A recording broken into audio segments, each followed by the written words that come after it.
Samajwadi party के प्रवक्ता हैं कर्नल साहब, स्वागत आपका। तो बताइए कि ये छात्रों का मुद्दा तो ये फ्रंट फुट पे आ गया। अब क्या राजनीतिक दल जिसमें आप लोग भी सम्मिलित हैं, अपने मुद्दों के परिवर्तन के लिए आप लोग तैयार हैं? ब्रिजेश जी, कुछ समय पहले की बात है, स्कूल में पढ़ता था मैं। तो एक पहले पढ़ते रहे जी आप। मास्टर जी आए क्लास में और मॉरल साइंस की क्लास थी। तो कह रहे बच्चों को झूठ नहीं बोलना चाहिए और बहुत संयम से रहना चाहिए, नियम से जीवन पालना चाहिए। और अचानक बाहर से एक भैंस की रंभाने की आवाज़ आई। तो वो तुरंत बोला, आदित्य मार डंडा इस भैंस को। और बच्चों ने एक साथ चिल्ला के बोला, मॉरल साइंस मास्टर जी जिंदाबाद जिंदाबाद। ये है भारतीय जनता पार्टी। ज्ञान गंगा जितनी बहाने के लिए बताओ उतनी बहा लेंगे, और जैसे ही जरा दबाव पड़ता है लाठी डंडा उठा लेते हैं तुरंत। ये इनकी असलियत है। देखिए, एक बात समझना पड़ेगा, इस देश में पहली बार आज़ादी के 80-90 साल में ऐसा हुआ है। भारतीय जनता पार्टी सरकार ने स्कूलों में ताले जड़े हैं। हर सरकार, किसी भी पार्टी को, उन्होंने सिर्फ स्कूल बनाए, और जितनी फीस महंगी हुई, 700, 800, हजार गुना फीस बढ़ाई गई है। बच्चों को एडमिशन डिनाई किया गया है, और संघ की विचारधारा के असिस्टेंट से प्रोफेसर से लेकर प्रोफेसर तक भर्ती करके पूरा शिक्षा तंत्र का गला दबा के गुद्दी दबाई गई है। ये भारतीय जनता पार्टी ने किया है। मैं सभी पार्टियों से पूरे देश के हाथ जोड़ के आह्वान करता हूं, नौजवानों की शिक्षा में अगर दखल देंगे, नौजवान सरकार उखाड़ के जमीन पे पटक देंगे।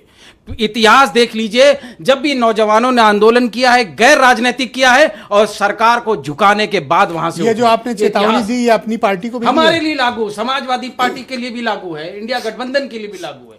हमारे राष्ट्रीय अध्यक्ष जी साफ बोलते हैं, हमारे नेताजी बोलते थे, 1 रुपए के पर्चे में दवाई देते थे और इंटर तक की पढ़ाई फ्री करते थे। और जो नकल अध्यादेश की बातें लाते हैं ना, जो बच्चों को जेल में भेजने वाले, उन्होंने कल्याण सिंह का क्या किया वो देश जानता है। खैर, मुद्दे पे वापस आते हैं। हम तो ये निवेदन करेंगे कि सुप्रीम कोर्ट के मातहत पूरे देश में जितने राज्य हैं सबकी जांच होनी चाहिए, क्योंकि भाजपाइयों ने एक ऐसा कार्टेल बना रखा है। राजस्थान में ब्लैक लिस्ट होते हैं तो वो दूसरे बिहार में चले जाते हैं, बिहार में ब्लैक लिस्ट होती है तो उत्तर प्रदेश में आ जाते हैं। वही 4-6 कंपनियां और झारखंड भी जाते हैं, हर जगह जा रही। मैं स्वीकार करता हूं इसको। पूरे देश के सभी राज्यों का, केंद्र का समग्रता से सुप्रीम कोर्ट के अंदर जांच होनी चाहिए, और इनको सबको उम्र कैद देनी चाहिए, चाहे जो भी हो, जिस राज्य में भी हो। हाँ, सोरेन जी को मेरा एक निवेदन है। मैं 2 साल रांची में रहा हूं, बहुत भले लोग हैं, हॉकी फुटबॉल खेलते हैं, आर्चरी करते हैं। मेरी उनको एक सलाह है, अगर बच्चे बुलाएं तो चले जाना, बच्चे बात करें तो कर लेना, और बच्चे लाठी के लिए मना करें तो चलाना मत, लाठी में कीलें लगाना मत, और पैलेट गन तो निकालना मत। क्योंकि यहां सुल्तान और वजीर की यह हाल कर दिया बच्चों ने, 15 दिन से संसद में शक्ल दिखाने से भी कांप रहे हैं।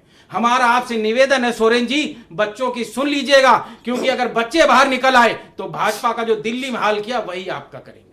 इसके लिए बहुत ध्यान देना चाहिए, और सभी राज्यों से मेरा बहुत शुक्रिया।